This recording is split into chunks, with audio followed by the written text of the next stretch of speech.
This is your bike routes, which we inherited from prior plans. I trust you that you know what you're doing. I didn't look into them. But once you get into downtown, and I think because bikes are such a topic of conversation, I'd like to clarify a discussion. Okay? Bikes come in trails, lanes, and routes.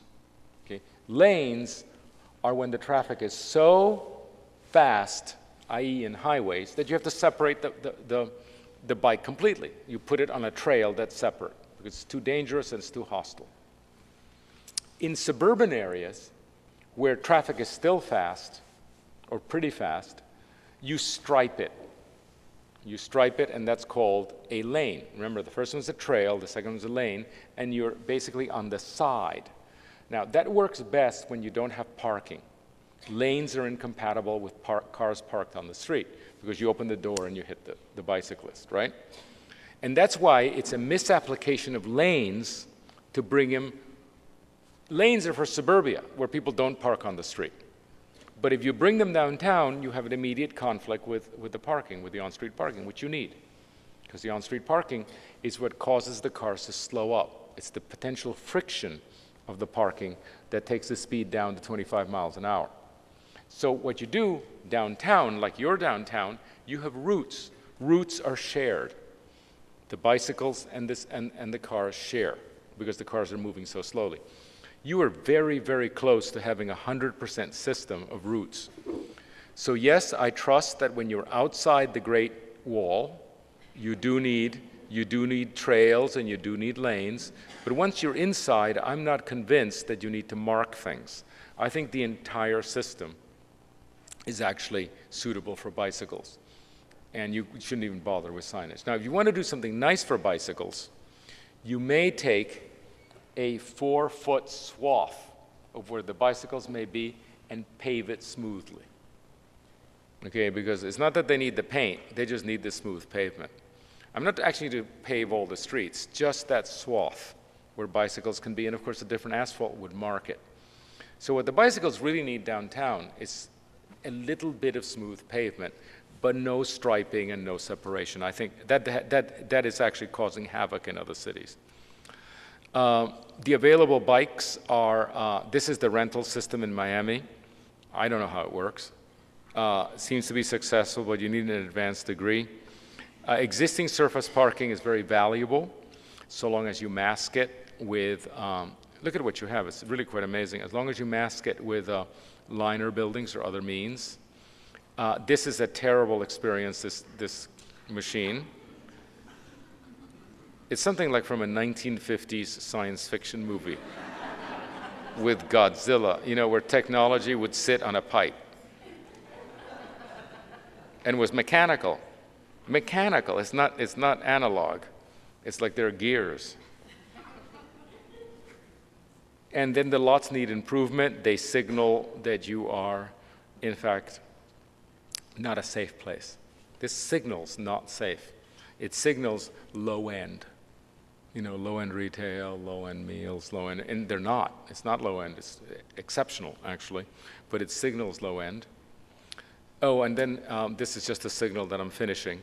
This building we've been in, we really like it, but you don't know how good it is. So just today, we found this postcard, and we also heard simultaneously that they were going to paint it. So Peter Swift, who knows all about everything, our engineer, he researched the Egyptian colors, and this is how, if this were actually in Egypt, you know, you realize this is Egyptian revival. Okay, is there any question this is Egyptian revival? Okay, it's actually a remarkable building. This is what the pharaohs would have painted it. These are the colors they used. Okay, the even, and this is how it might be. This is an actual Egyptian, ancient pharaonic version. This is actually the sober one, because they actually preferred this, green, okay? By the way, and Peter, and this is the last slide I'm going to show you, Peter, who knows everything, this is what it says. I came to Mobile and it made me happy. It really does. So that's the most unexpected ending. I didn't think I'd have a hieroglyphic, but that's what you have. And I'm willing to take questions because I know I didn't cover everything. I know one question is going to be, when do you come back? Or what's next? It's actually not when do you come back, but what's next? We take your input. I would take your input to Elizabeth and Carol at the Downtown Alliance. They'll write it down.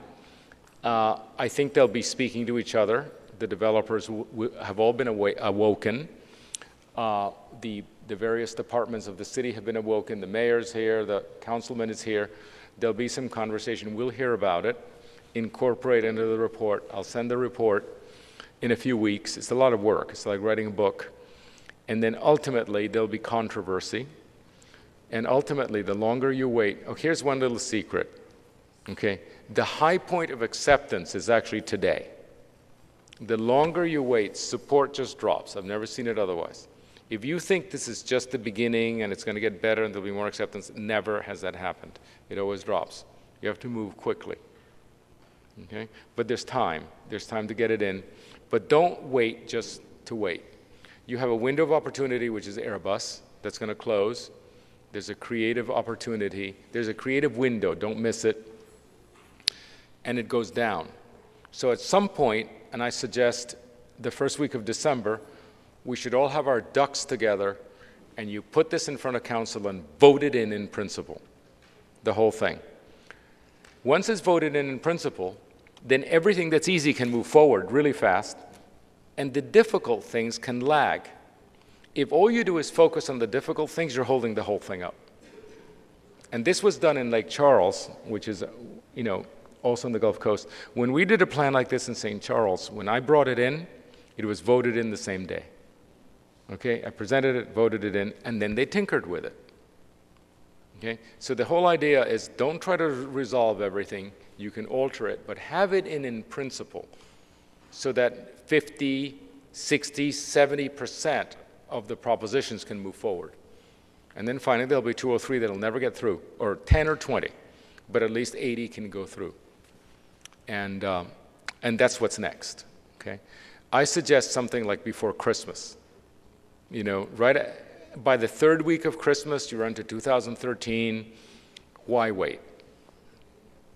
I tell you one thing it should happen. This should not take longer than building the battleship Alabama, okay? Because it's a lot easier than that. And that battleship was built very, very quickly because there was an emergency. I do think there's a kind of emergency because the magic of Airbus then wanes. And then you just lose that. And I've seen this before. You lose the magic, you lose the window, and then it's disorienting again. I haven't spoken about everything. Is there anything I obviously missed? Carol has the microphone so that everybody can hear the questions, and this is being recorded. We're up here. Okay, could you take the lights down? I can't see people. Whoever's in charge of that. I thank you for coming. I can't see you. Oh.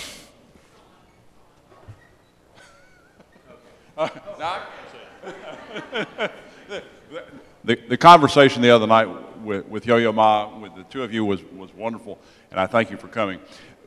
Is there anything, how many people actually live within the circle now, and should we establish a target for how many residents we would like, what would make everything work really, really well? If we had 10,000 people live within the circle, or, you know, can we pick a number? Would it be helpful? The question is, how many people would it take? How many people would it take to make this work?